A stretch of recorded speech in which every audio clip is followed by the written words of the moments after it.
Teachers are quitting by the masses. Teachers that were just colleagues of mine were in tears coming to me saying, I'm so glad you got out. I'm so glad you got out. I resigned my position as teacher. I submitted my resignation last week. I will be leaving Gwinnett County Schools. It's never easy, right? It's not the way it used to be.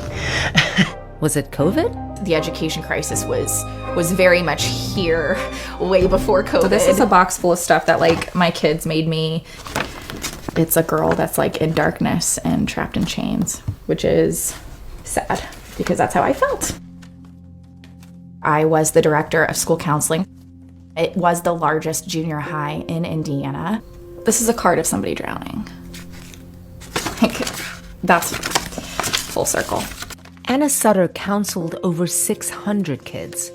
Her colleagues started quitting and weren't replaced, so I was doing lunch duty, hallway duty, bus duty. I explain it in the sense that like I was spinning 100 plates and I only had the capacity to spin 25 plates.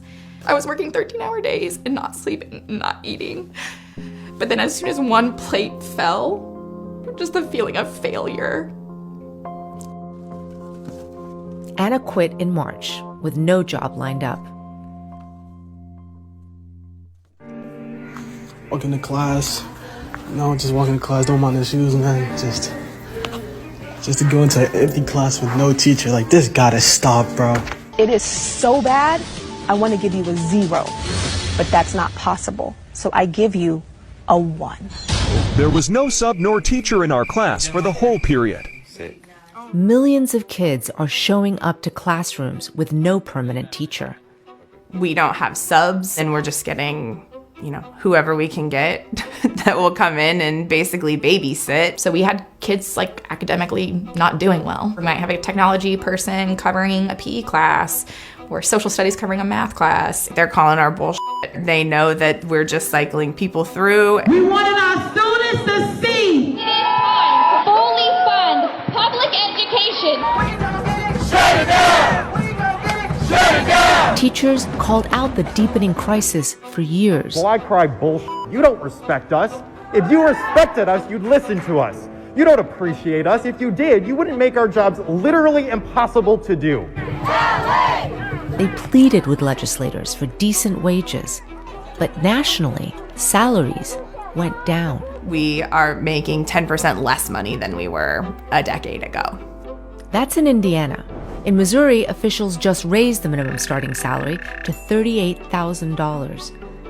But it's temporary. They'll go back to $25,000 soon. Know who makes more?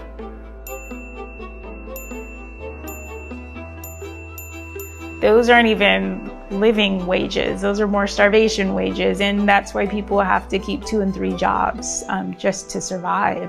I worked at an ice cream shop, grocery delivery, a tutor, waited tables, Uber and Lyft, bouncer. I work approximately 60 to 70 hours per week. I'm exhausted.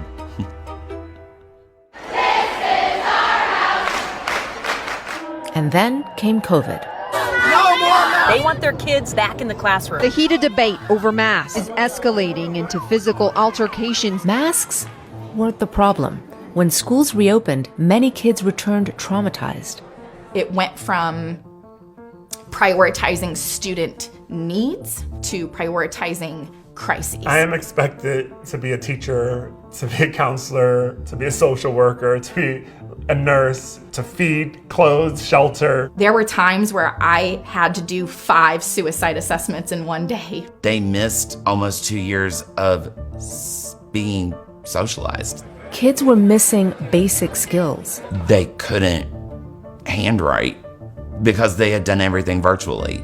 This is just your reminder to check in on your teacher friends because this shit is not easy.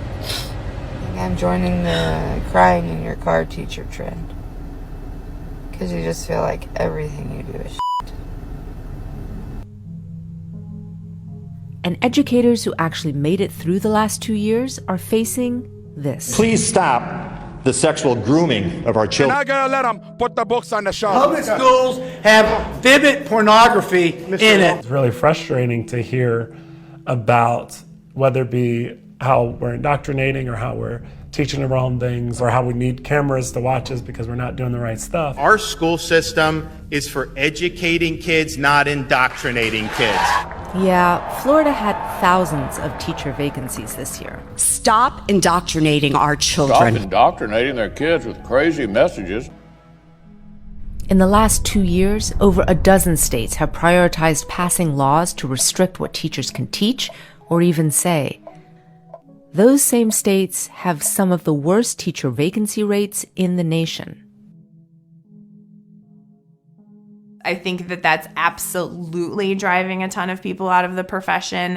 By putting censorship first, politicians with their warped priorities are deflecting from the real problem, making sure kids even have teachers. We rely on teachers to not give a about themselves. We rely on teachers to not care about themselves. We rely on teachers to not know their worth.